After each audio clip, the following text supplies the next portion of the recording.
오늘 우리에게 주시는 하나님의 말씀은 사도행전 18장 1절에서 11절까지의 말씀입니다.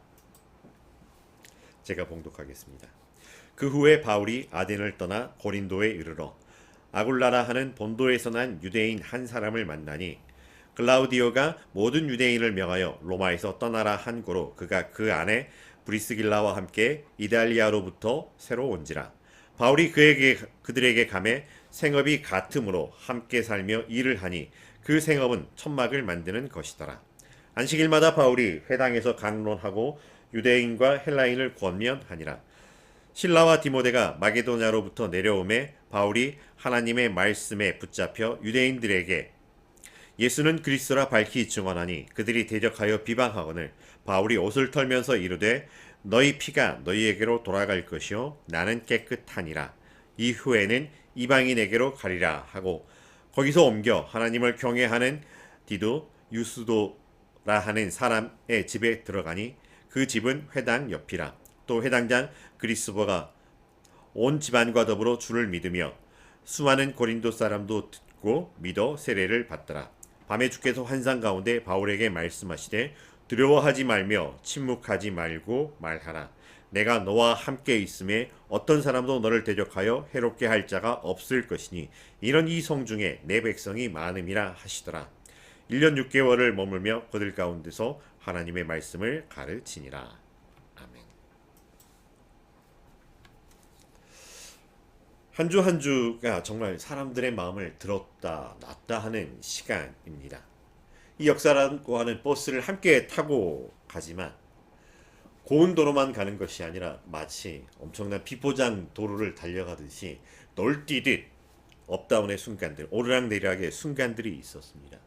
때로 급정거를 하듯 또 급커브를 돌듯이 한쪽으로 휘 몰리고 휩쓸려가는 그런 상황들에 내몰리기도 했습니다.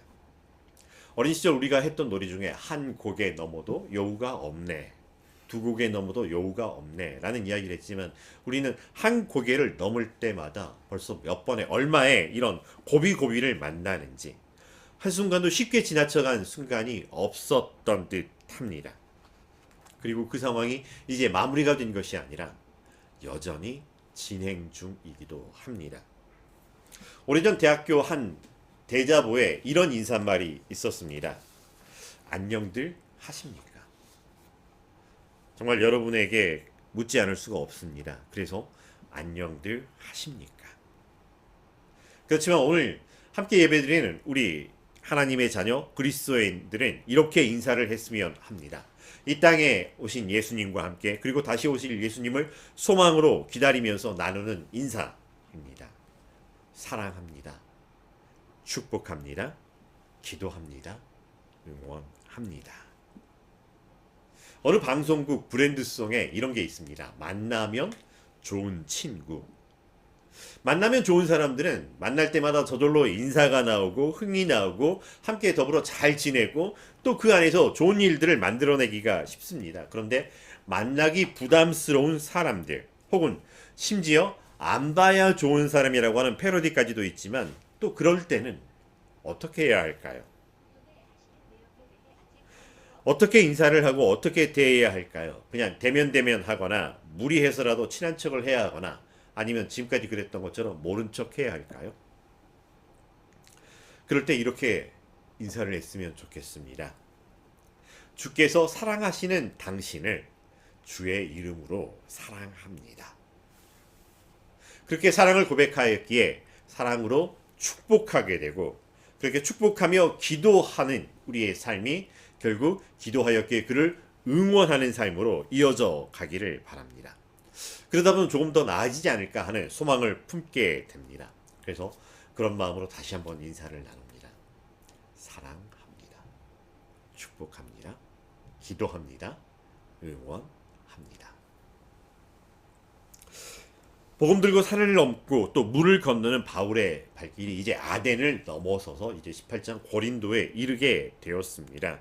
그리고 고린도에서 바울은 이 아굴라와 그의 아내 브리스길라를 만나게 됩니다. 어느 노래 가사처럼 우리 만남은 우연이 아니야 라고 이야기를 하는데 사실 바울과 아굴라의 만남은 누군가 소개하거나 추천해 주었거나 했던 것이 아니었지만 자연스럽게 만나게 되는 이런 모습입니다. 그리고 이 만남은 참 귀한 하나님의 선하시고 기뻐하시고 온전하신 뜻이 이루어지게 되는 만남이었다라고 하는 것. 그리고 함께하며 철이 철을 날카롭게 하듯, 그리고 바늘 가는데 실 간다라고 하는 말처럼 서로 합력하여 선을 이루는 귀한 사역의 모범이 되는 만남이기도 합니다. 훗날 바울은 이 두 사람을 소개할 때 이렇게 이야기를 합니다. 너희가 그리스도 예수 안에서 나의 동역자들인 브리스가와 아굴라에게 문안하라. 브리스가는 브리스길라의 다른 말이기도 합니다.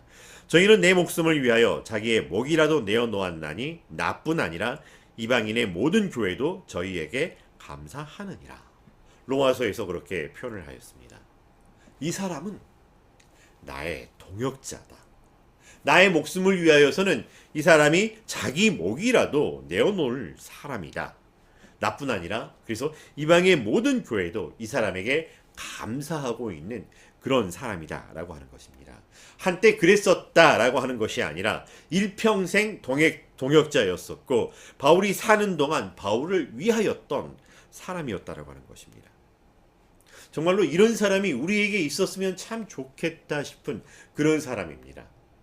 여러분들은 그런 사람이 있나요? 근데 반대로 뒤집어서 우리가 누군가에게 이런 사람이 되어주고 있나요? 질문을 드려봅니다. 우리는 이 질문에 어떤 대답을 할 수 있을까요? 당연히 그렇죠일까요? 아니면 다시 한번 생각해 보게 하는 걸까요? 만나면 좋은 사람이 아니라 그건 당연한 거였고요. 만나기 전에도 이미 좋은 사람이었던 아굴라와 브리스길라, 어떤 사람이었을까요? 귀하게도 성경에는 이 두 사람의 이름이 6번 등장하고 있습니다. 그런데 4번은 아굴라와 브리스길라가 아니라 브리스길라와 아굴라라고 뒤집어서 표현을 하기도 합니다. 유대 관습에서는 남자 이름이 조금 먼저 나오는 경향이 있는데 뒤집어서 왜 아내 이름이 먼저 나왔을까? 돌아본다면 그냥 저의 생각입니다. 흔히 누구네 집 누구 있잖아라고 하는 표현은 기준이 되는 사람을 이야기할 때가 있습니다. 먼저 기억나거나 사람들이 알만한 사람을 소개할 때 하는 이야기이기도 합니다. 그래서 더 먼저 기억나는 사람, 더 많은 영향력을 주어서 많은 사람들이 아네. 그래서 브리스길라의 남편 아굴라. 그렇지만 동등하게 사용되고 있는 이런 모습들을 본다면 누가 먼저랄 것도 없이 사랑으로 섬겨내는 사람들, 귀한 사람들이었던 모습입니다. 그런데 그런 모습을 보면은 참 쉽게만 살아가고 순탄하고 형통한 길만 걸어왔을 것 같은 사람들이지만 또 그렇지는 않았던 듯한 모습입니다. 사람 사는 곳에 왜 사연이 없고 왜 애환이 없을까만 성경에 나와 있는 것들을 살펴보면 이 사람들은 사는 동안 4번이나 이사를 해야 했습니다. 여기저기로 옮겨 다닌다라고 하는 것이죠.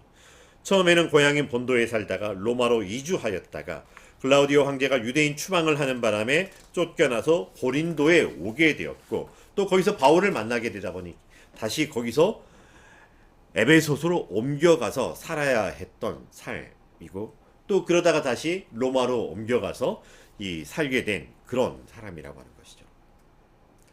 우리는 살다 보면 이곳에 저곳에 이사를 가기도 합니다. 조금 더 넓은 집, 조금 더 좋은 집으로 갈 때마다 얼마나 행복하고 감사한지 모릅니다. 그런데 그렇지 못한 경우들도 있었고요. 근데 더더욱이 옛날에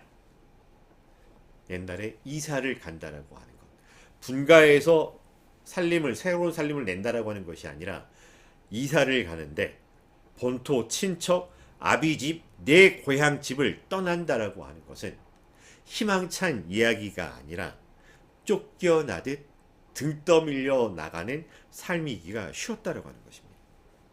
갑자기 인생의 급정지와 급회전 속에서 튕겨져 나가듯이 떨어져 나가는 그런 삶의 자리라고 하는 것입니다. 그런데 그런 삶에도 불구하고요, 하나님을 경외하였고요, 말씀 안에 살고 있었던 부부라고 하는 것입니다. 바울은 만나는 사람들에게 때를 얻든지 못 얻든지 복음을 전파하고 있었고요. 복음을 전하는 사람이었습니다. 그렇지만 이 부부를 만나는 장면에서 복음을 전달하고 있는 장면이 생략되어 있습니다. 일부러 뺀 건지 아니면 안 적어도 되는 부분이었기 때문인지는 알 수 없지만 복음을 알고 있었던 사람인 듯 하기도 합니다. 또 지난 세월이 어떠하든지 바울과 함께하는 1년 6개월의 삶을 보내면서 그 복음과 함께하였고 그 복음의 사역에 함께 쿵짝을 아름답게 이루어내었던 사람이라고 하는 것입니다. 그리고 훗날 아볼로에게 복음을 전할 만큼 신앙의 연륜과 깊이와 잘 훈련된 모습을 갖추었던 부부라고 하는 것입니다. 인디언 속담에 이런 말이 있습니다. 그 사람의 신발을 신고 십리를 걸어보기 전에는 그 사람을 판단하지 말라. 그 사람에 대해서 함부로 말하지 말라라고 하는 것이죠. 사실 그 사람의 사정이라고 하는 것, 또 그 사정에 따른 그 사람의 심정이라고 하는 것, 사실 어떠할지 짐작은 하지만 그 사람처럼 알 수는 없습니다. 근데 간혹 우리는 우리가 알고 있다라고 하는 경험과 우리가 쌓아놓았다라고 하는 지식을 통해서 내 잣대로 내 기준을 정해서 그 사람을 이해했다고 말하기도 합니다. 그러다 보니 언제나 우리는 내가 쓰고 있었던 안경을 벗어 그 사람 눈에 씌워주면서 잘 보일 거야 라고 이야기를 합니다. 당연히 눈에 맞지 않은 안경이라서 잘 보이지 않는다, 오히려 힘들다라고 이야기를 하면 희망과 소망의 끈을 놓지 말라고, 긍정적으로 생각해 보라고, 오히려 은근히 안 보인다라고 말하는 그 사람을 탓하려고 하는, 그래서 그 사람을 탓해서 문제를 해결하려고 하는 모습을 보이기도 합니다. 그래서 정말 그럴까? 아름답게 표현된 아굴라와 브리스길라의 모습이었기에 모든 게 순적하고 형통하게 하나님의 뜻이 이루어졌습니다라고 이야기를 할 수 있었을까요? 사실 맞기도 하지만 그냥 쉽게 맞다라고 하기에는 다 표현되지 못하고 다 담아내지 못하는 무언가가 있습니다. 지나고 보니 맞아요, 그렇습니다라고 이야기를 할 수 있습니다. 그런데 막상 그것이 현재였을 때, 지금 진행 중이었을 때도 그러하다라고 이야기를 할 수 있었을까요? 혹시 불안하고 좌절되고 화가 나고 억울하고 이 어마어마한 상실감에 혹시 하나님의 향하여 원망하는 마음은 없지는 않았을까? 우리는 쉽게 하나님의 뜻이 있을 거야 라고 이야기를 합니다. 그런데 정말로 그 사람에게 하나님의 뜻이 하나님의 뜻으로 임재하기 위하여 뭐가 필요한 걸까 돌아보게 됩니다. 그 사람 사정 속에서, 그 사람의 심정 속에서 그것이 하나님의 뜻이라고 하는 것은 어떤 의미일까 돌아보게 됩니다. 우리는 쉽게 물어보기도 하지만, 쉽게 들려주기도 하지만 쉽게 답하지 못하는 주저함을 만납니다. 하나님의 뜻이 비로소 나에게도 나의 하나님의 뜻이 되는 데에는 생각보다 많은 시간이 걸리기도 합니다. 받아들이는 데까지, 수용하는 데까지, 그것을 인정하는 데까지, 그래서 그것으로 인해서 안정되기까지 생각보다 많은 시간이 필요합니다. 안 아파서, 안 힘들어서, 쉬워서 그냥 쉽게 아멘이라고 말할 수 있었던 것이 아닙니다. 아멘이라고 하고 있지만 여전히 아프다라고 하는 것.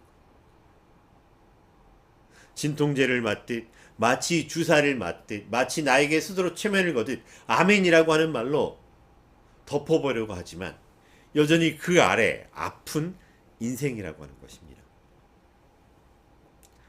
하나님의 뜻이 과연 나에게도 하나님의 뜻이라고 쉽게 받아들일 수 있을까?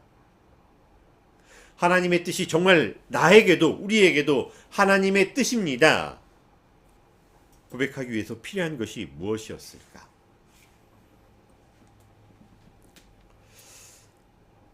지난 시간들 돌아보면 지금 12월 들어와가지고 하나님께서 제게 새로운 가족 코칭 프로그램을 주셨습니다. 그래서 이 만들어진 이 프로그램을 가지고 사람들과 함께 교육하는 시간들을 갖게 되었고요. 그 교육의 자리에서 나온 이야기 중에 한 가지입니다. 어느 한 분이 그렇게 표현을 합니다. 내가 하나님을 용서했다?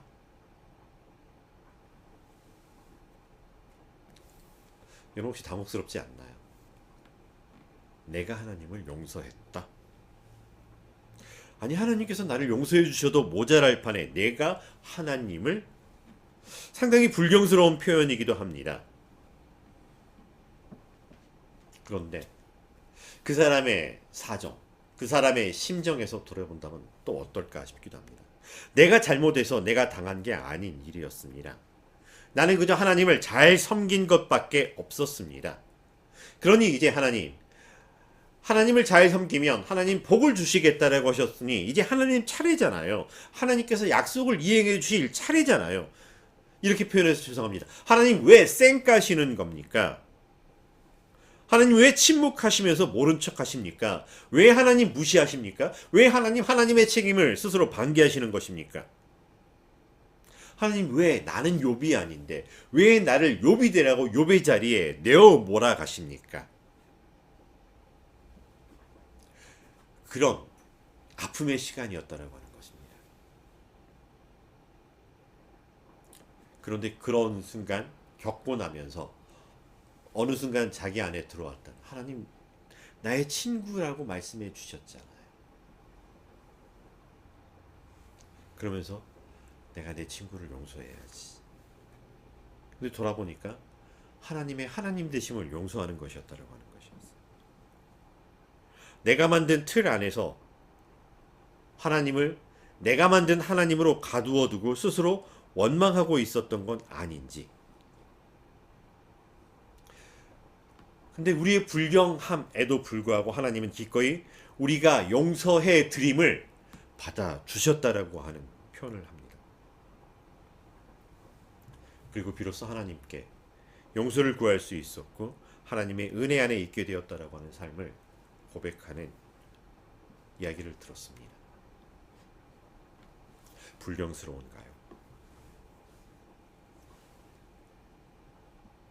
모든 상황에서 그냥 즉시 온전히 기쁘게 바로 이어붙여서 주님의 뜻이 이루어지이다. 우리 찬송하는 말에 주님의 뜻을 이루소서 9글자입니다. 9글자밖에 안 되는 짧은 문장이지만 어떤가요? 우리 삶에서 이 기도가 쉽게 나오는 기도일까요?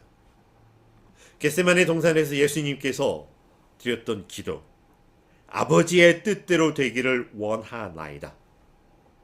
이 기도가 정말로 쉬운 기도이던가요? 쉬운 고백이던가요? 내가 살아왔습니다. 내가 지금 살고 있고 내가 살아가야 할 내 삶이었습니다. 내가 그렇게 고민했고 내가 정말 바둥바둥 계획했었고 내가 수고했었고 내가 다 감당했었습니다. 그렇지만 배워온 대로 내가 믿음을 가졌다라고 하는 대로 주님의 뜻을 이루소서 아버지의 뜻대로 되기를 원하나이다. 정말 수없이 기도하였고 또 되뇌어 보기도 하였었습니다.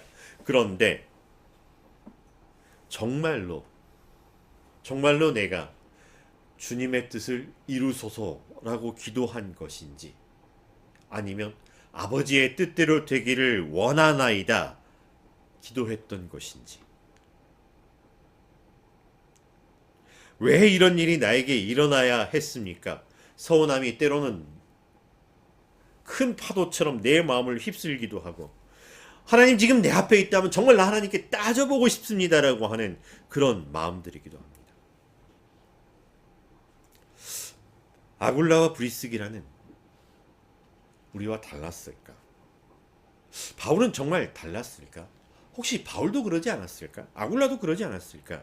그냥 저 혼자 질문해보고 저 혼자 상상해보기도 했습니다. 그저 하나님을 잘 섬기며 예배하여 왔지만 내 인생 왜 이렇습니까? 왜 내 인생 말년에 내게 남은 게 이거밖에 없습니까? 하나님 제가 기도드렸던 게 그렇게 어려운 겁니까? 제가 부자가 되게 해달라고 했습니까?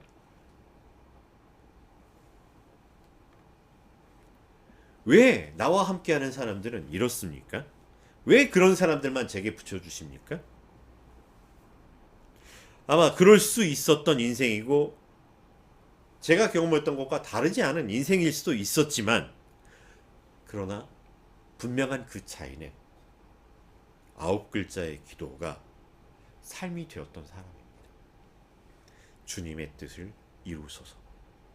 내가 정한 내 뜻 안에서 내 주님은 내 뜻을 따라 뜻을 이루어 주옵소서라고 9글자의 기도를 혹시 확대해서 기도하고 있었던 것은 아니었습니까? 아니면 정말로 문자 그대로 아무런 전제 없고 아무런 기대 없고 온전히 마음을 들여서 주님의 뜻을 이루소서. 그것이 감사이고 그것이 소망이고 그것이 기쁨이고 그것이 희망입니다라고 이야기를 할 수 있었을까요? 이런저런 사연을 가진 사람들이었지만 그렇게 같은 기도를 드리게 된 사람들이 만났다라고 하는 것입니다. 그렇게 만나서 하나님의 뜻 안에서 아름다운 만남이 있었고 아름다운 동행이 시작되었고 아름다운 사역으로 드러나게 되었다라고 하는 것입니다. 하나님의 부르심 안에서 함께 사역을 한다라고 하는 것이 어떤 의미일까? 너무나 많은 경우 동상이몽의 모습을 보게 됩니다. 서로 같은 단어를 이야기하면서 다른 뜻으로 해석하고 있는 모습. 그러나 온전히 예수님을 기준으로 삼고 예수님의 말씀에 충만하여서 한 기도 안에서 한 방향으로 나아가고 있는 사람들. 합력하여 선을 이루기 위해서 정말 우리에게 필요한 것은 무엇일까? 돌아보는 시간입니다. 방법에 대한 고민 이전에 함께 주님을 바라보는 영점 조율이 되었나? 그런 사람들과 함께 하기를 소망합니다. 우리나라에 정말 큰 일이 있었습니다. 큰 사건이었고요. 이 큰 사건이 일어났지만 동일한 마음이 아니었던 듯합니다. 서로 다른 입장에서 이 사건들을 바라보았고요. 또 같은 방향에 있다라고 하는 사람들조차 서로 다른 꿈과 서로 다른 기대를 가지고 있었던 모습들을 보게 됩니다. 그러면서 내가 맞다, 내가 기준이다, 때론 나처럼 해야 된다라고 외치는 이런 소리들을 듣게 됩니다.